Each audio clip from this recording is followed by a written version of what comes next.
K2 کی برفانی جلزادی۔ موسم اچانک سے خراب ہو گیا تھا۔ ہمارے ٹیم کے گائیڈر نے کہا کہ بہت جلد یہاں پر طوفان آنے والا ہے، اس سے پہلے ہمیں ایک محفوظ جگہ پر پہنچنا ہوگا۔ ہم سب نے اپنی رفتار تیز کر دی، لیکن جلد ہی برف کا طوفان آ گیا۔ اس طوفان میں بیلنس کرنا مشکل ہو گیا تھا۔ مجھے یوں لگ رہا تھا کہ میں آہستہ آہستہ برف کے اندر ڈستا جا رہا ہوں، لیکن اس کے باوجود ہم لوگوں نے کوشش جاری رکھی۔ ہماری خوش قسمتی تھی کہ تھوڑی دیر بعد طوفان تھم گیا اور موسم دوبارہ سے خوشحال ہو گیا۔ پوری ٹیم میں جیسے ایک نئی زندگی کی لہر دوڑ گئی تھی۔ ہر کوئی بہت خوش تھا، ورنہ جتنا شدید طوفان تھا ہم یہی سمجھ رہے تھے کہ آخری وقت آ گیا ہے، بہت جلد ہم اپنی جانوں سے ہاتھ دھو دیں گے اور پھر تو شاید کسی کو ہمارے کو سراغ میں نہ ملے گا۔ تھوڑے اوپر جا کر ہمارے گائیڈر نے اچھی طرح معائنہ کیا کہ یہاں پر لینڈ سلائڈنگ تو نہیں ہو رہی۔ کافی دیر جائزہ لینے کے بعد وہ مطمئن ہو گیا۔ اس نے ہمیں کہا کہ ہمیں یہاں پر کیمپ لگا دینے چاہیے، ویسے بھی رات ہو رہی ہے۔ ٹیم کے باقی لوگوں نے اس کی تائید کی اور پھر کچھ ہی دیر میں وہاں پر مختلف ممبرز نے مل کر کیمپ لگا دیے۔ تھوڑی دیر کے بعد گائیڈر نے آگ جلائی اور ہم سب اس کی ارد گرد بیٹھ گئے۔ ہم سب لوگ اس K2 پہاڑی کو سر کرنے کے مقصد کے ساتھ یہاں پر آئے تھے۔ ہر کسی کی یہی خواہش تھی کہ وہ اس مقصد میں کامیاب ہو جائے۔ سب لوگ بیٹھے اپنی خواہش کے بارے میں بتا رہے تھے اور کوئی اپنی زندگی قصے سنا رہا تھا۔ ہمیں چڑھائی کرتے 7 دن ہو گئے تھے۔ ہر روز رات کے وقت ہم ایسا ہی کرتے، آگ کے ارد گرد بیٹھ جاتے اور اپنی ادھوری خواہشات کے تذکرے کرتے یا پھر اپنے ارمانوں کو ایک دوسرے کے ساتھ شیئر کرتے، کیونکہ کوئی بھی نہیں جانتا تھا کہ وہ رات کیسی ہوگی۔ اکثر تو یہی ہوتا تھا کہ K2 سر کرنے والے لوگ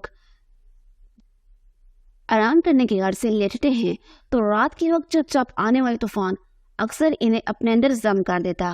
اچانک مجھے اپنے نام کی پکار سنائی دی۔ میں نے گردن اٹھا کر دیکھا، سامنے سائقہ بیٹھی ہوئی تھی۔ محسن، تم اگر یہاں سے زندہ واپس چلے گئے تو کیا کرو گے؟ اس کا سوال سن کر میرے ہونٹوں پر ایک مسکراہٹ آ گئی، جو کہ میری آنکھوں کے سامنے میرے منگیتر کا چہرہ گھومنے لگا۔ میں کچھ لمحے یوں ہی اسے سوچ کر مسکراتا رہا اور یہ بھول گیا کہ میں کہاں پر بیٹھا ہوا ہوں۔ مجھے اس حالت میں دیکھ کر باقی لوگوں نے ہوٹنگ سٹارٹ کر دی۔ جلد ہی مجھے احساس ہو گیا اور میں ہوش کی دنیا میں واپس آیا۔ اچانک ان میں سے علی بولا، تمہیں بتانے کی ضرورت نہیں ہے، ہم سمجھ گئے ہیں کہ موصوف یہاں سے واپس جانے کے بعد شادی کریں گے۔ اس کی بات سن کر میں مسکرانے لگا تھا اور پھر اس کی بات کی تائید کر دی۔ تھوڑی دیر وہاں بیٹھنے کے بعد سب لوگ اپنے کیمپوں میں واپس چلے گئے، جبکہ میں ابھی بھی آگ کے قریب ہی بیٹھا ہوا تھا۔ میں نے اپنی پاکٹ سے اپنی منگیتر کی تصویر نکالی اور اسے دیکھنے لگا۔ یہاں پر آنے سے پہلے وہ روتے ہوئے میرے پاس آئی تھی اور مجھے یہاں آنے سے روکا تھا۔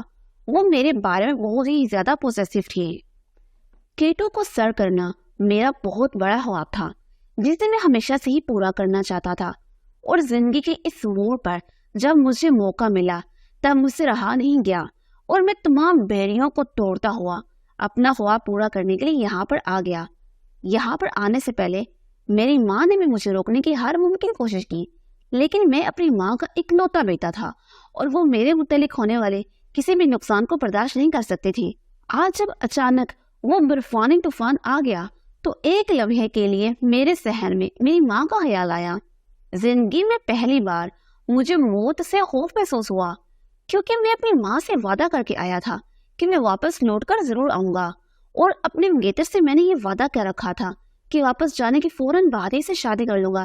لیکن اب جو موسم کے حالات تھے وہ مجھے کوئی اور ہی کہانی سنا رہے تھے۔ ہم یہ سوچ کر K2 سر کرنے کے لیے آئے تھے کہ اگلے 30 دنوں تک موسم خوشگوار رہے گا، لیکن قدرت کے کاموں سے کوئی بھی واقف نہیں تھا۔ چند لمحے میں اپنے منگیتر کی تصویر کو دیکھتا رہا۔ اس کے بعد میں نے اپنی ڈائری نکالی اور اس پر آج کا گزرا ہوا دن تحریر کر ڈالا۔ ایک آنسو ٹوٹ کر میری آنکھوں سے گرا۔ باہر سردی بڑھ رہی تھی۔ میں وہاں سے اٹھ کر آگ بجھا دی اور کیمپ میں چلا گیا۔ اگلے دن ہم صبح جلدی اٹھ گئے۔ موسم بہت خوشگوار تھا۔ موسم کو خوشگوار دیکھ کر باقی لوگوں کا موڈ خوشگوار ہو گیا، کیونکہ اس وقت ہماری خوشی صرف موسم سے جڑی ہوئی تھی، اور وہ پورا دن بھی بہت مصروف گزرا۔ دن میں 1 گھنٹے کے علاوہ ہم نے آرام نہیں کیا۔ رات کو ہم جب دوبارہ آگ کے گرد اکٹھے ہوئے، ابھی ہم کھانا کھانے ہی لگے تھے کہ اچانک برف کا طوفان دوبارہ آ گیا، اور دیکھتے ہی دیکھتے میرے ایک دوست کو اپنے ساتھ لے اڑا۔ گائیڈر نے ہمیں جلدی سے بیلنس رکھنے اور اپنی پوزیشن کو سنبھالنے کو کہا، لیکن بہت دیر ہو چکی تھی۔ پل بھر میں ہی طوفان ایک خوفناک شدت اختیار کر گیا تھا۔ میں آدھے سے زیادہ برف میں دھس چکا تھا۔ خود کو نکالنے کی مجھ میں ہمت نہیں تھی۔ برف کسی ہتھوڑے کی طرح میرے چہرے کو لگ رہی تھی۔ میرے چہرے پر جگہ جگہ سے خون رسنے لگا، لیکن شدید سردی ہونے کی وجہ سے اس کی بوندیں زمین پر گرنے سے پہلے ہی جم جاتی تھی۔ مزید خود پر قابو رکھنا میرے بس کی بات نہیں تھی۔ کچھ ہی دیر میں میں بے ہوش ہو گیا اور اس کے بعد مجھے کچھ بھی یاد نہیں رہا کہ میرے ساتھ کیا ہوا ہے۔ میری آنکھ ایک نم احساس پر کھلی۔ یہ دیکھ کر میری حیرت کی انتہا نہ رہی کہ میں اس وقت پہاڑ پر نہیں بلکہ ایک نرم گرم بستر پر موجود تھا، جس کا احساس مجھے بے حد لطف اندوز کر رہا تھا۔ جبکہ قریب ہی ایک شخص بیٹھا ہوا تھا جو گرم پانی کی پٹیاں میرے سر کے اوپر رکھ رہا تھا۔ میں اس سے پوچھنا چاہتا تھا کہ تم کون ہو اور میں یہاں پر کیسے آیا، لیکن مجھ میں بولنے کی ہمت نہیں تھی۔ تھوڑی دیر کے بعد میری آنکھیں دوبارہ بند ہونا شروع ہو گئی اور میں بے ہوش ہو گیا۔ دوسری بار جب مجھے ہوش آیا، اس وقت کمرہ بالکل خالی تھا۔ میں نے اٹھنے کی بہت کوشش کی، لیکن میری ٹانگ بہت بری طرح سے زخمی تھی۔ میں درد سے کڑا کر واپس لیٹ گیا۔ میرے کڑھانے کی آواز پر وہ آدمی جلدی سے کمرے میں داخل ہوا اور مجھ سے پوچھنے لگا، کیا ہوا صاحب، آپ ٹھیک تو ہیں؟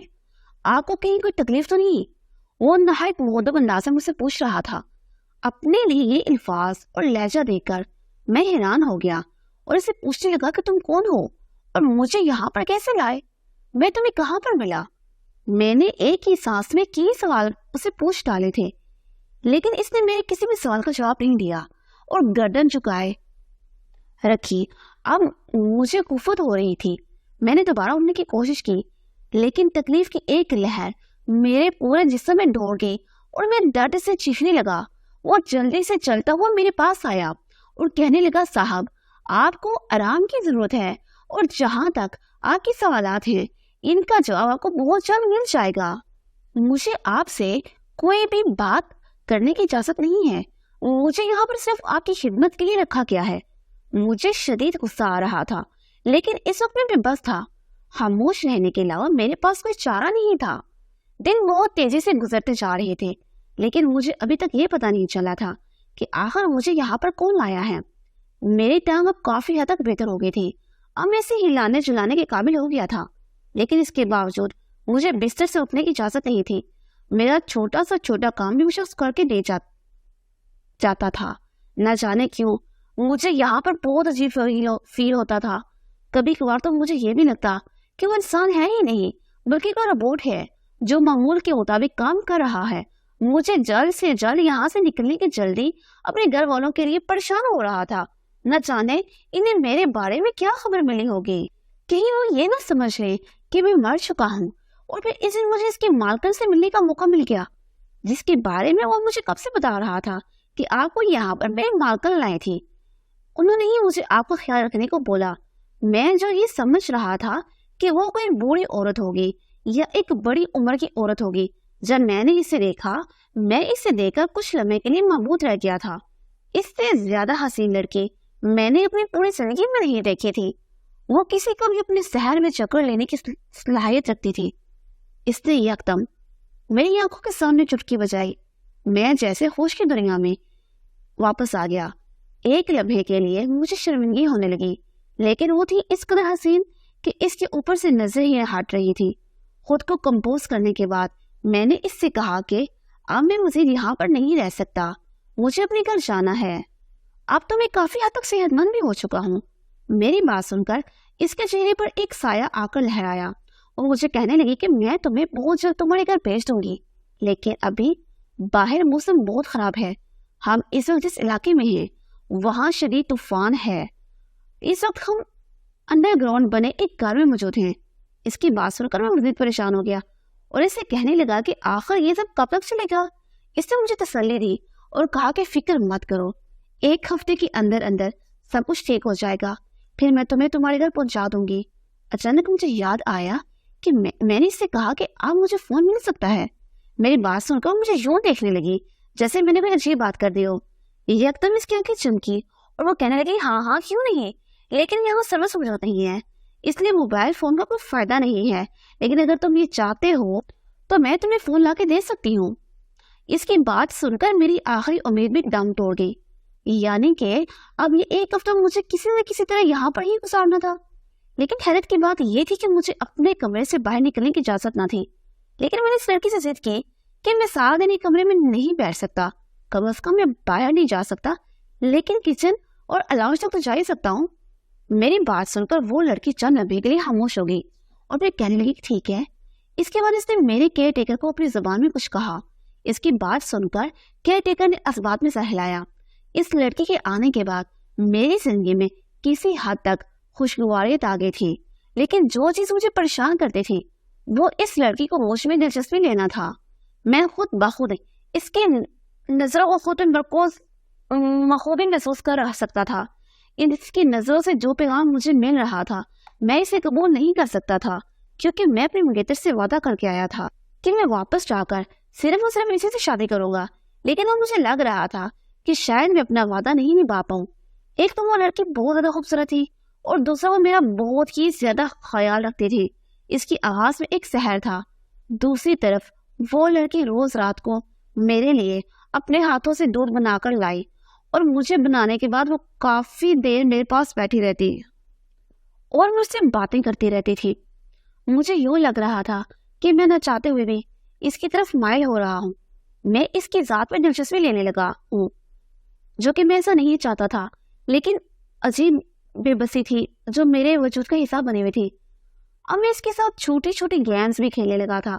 جب بھی ہم فارغ بیٹھے ہوتے یا تو باتیں کر رہے ہوتے یا پھر وہ میرے لیے اپنے ہاتھوں سے کھانا بنا کر لاتے، میرا خاندان آہستہ آہستہ میرے شہر کے سفر سے مٹتا جا رہا تھا۔ پہلے مجھے ہر وقت ان کی یاد ستاتی رہتی تھی، لیکن اب بھولے سے بھی میں انہیں یاد نہیں کرتا تھا اور نہ ہی میں انہیں یاد کرنے کا دل کرتا تھا۔ ایک دن اس لڑکی نے مجھ سے کہا کہ تمہیں کیسی لڑکی پسند ہے؟ اس کی بات سن کر میں خاموش ہو گیا۔ ایک لمحے کے لیے میرے ذہن میں میرے منگیتر کا چہرہ آیا، جیسے میرے لبوں پر ایک مسکراہٹ آ گئی۔ میں نے نظر اٹھا کر دیکھا تو وہاں پر اس لڑکی کے چہرے کے تاثرات بگڑنے لگے تھے۔ ایک لمحے کے لیے مجھے لگا جیسے اس سے بدصورت لڑکی اس دنیا میں کوئی بھی نہیں ہے۔ میں نے خوف سے آنکھیں بند کر لی۔ جب میں نے آنکھیں کھولی تو وہاں پر وہی معصومیت سے بڑا ہوا چہرہ تھا۔ وہ فکر مندی سے پوچھ رہی تھی کہ کیا ہوا۔ میں نے بات گول مول کر دی اور کہا کہ کچھ بھی نہیں۔ اب میری ٹانگ بالکل ٹھیک ہو چکی تھی۔ اب میں نے پھر نماز پڑھنا شروع کر دی تھی۔ نماز پڑھنے سے میرے دل کو کافی سکون ملتا تھا۔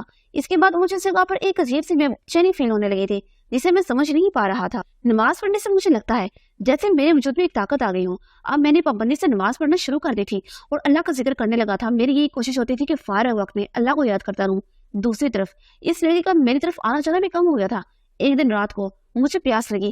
میں پانی پینے کے لیے کچن میں جا رہا تھا جب میرے کانوں میں اس لڑکی کی آواز پہنچی جو روتے ہوئے کسی کو کچھ بتا رہی تھی۔ اپنے نام کی پکار پر میں ٹھٹر کر رکا اور اس کی باتیں سننے لگا۔ میں نے ہر طرف کوشش کر کے دیکھ لیا لیکن وہ میری طرف ماری نہیں ہو رہا۔ مجھے سمجھ نہیں آ رہی کہ میں ایسا کیا کروں کہ وہ میری ذات میں دلچسپی لینے لگے اور مجھے چھوڑ کر کبھی بھی نہ جائے۔ مجھے اس بات سے بھی ڈر لگتا ہے جب اسے پتا چلے گا کہ میں کوئی انسان نہیں بلکہ کچن ذاتی ہوں، تب اس کا برتاؤ میں کیسا ہوگا۔ لڑکی کی بات سن کر مجھے یوں لگا جیسے ساتوں آسمان میرے سر پر آ کر گرا ہو۔ اچانک میرا ہاتھ ایک گلدان سے ٹکرایا اور وہ ٹوٹ کر زمین پر گر پڑا۔ لڑکی یکدم چپ ہو گئی۔ اس کا پورا چہرہ آنسوں سے تر تھا۔ مجھے یوں دیکھ کر وہ بکھلا گئی اور کہنے لگی تم یہاں پر کیسے؟ اگر تمہیں کسی چیز کی ضرورت تھی تو مجھے کہتے۔ میں نے اس کی تمام باتوں کو سرے سے اگنور کیا اور کہا کہ مجھے گھر جانا ہے۔ میری بات سن کر اس کے چہرے کے تاثرات دوبارہ ساتھ ہو گئے اور وہ کہنے لگی کہ میں تمہیں یہاں سے کہیں نہیں جانے دوں گی، تم میرے ہو اور ہمیشہ میرے ہی رہو گے۔ میں نے اس سے کہا کہ ایسا ممکن نہیں ہے۔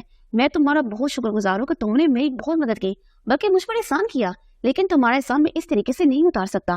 تم ایک جن زادی ہو، تم آگ سے بنی ہو جبکہ میں ایک آدم زاد، میں مٹی سے بنایا گیا ہوں۔ ہمارا کوئی چور نہیں ہے۔ وہ مسلسل رو رہی تھی اور نفی میں سر ہلا رہی تھی اور کہہ رہی تھی کہ میں نے زندگی میں صرف ایک شخص سے محبت کی ہے اور وہ تم ہو۔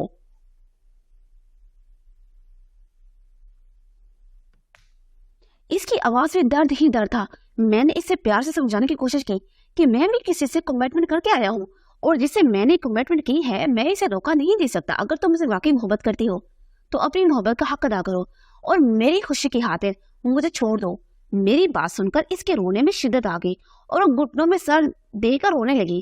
مجھے جتنی بھی دعائیں یاد تھیں میں نے ان تمام دعاؤں کو وٹ کرنا شروع کر دیا۔ میں آنکھیں بند کیے مسلسل آئیڈل کرسی پڑھتا جا رہا تھا.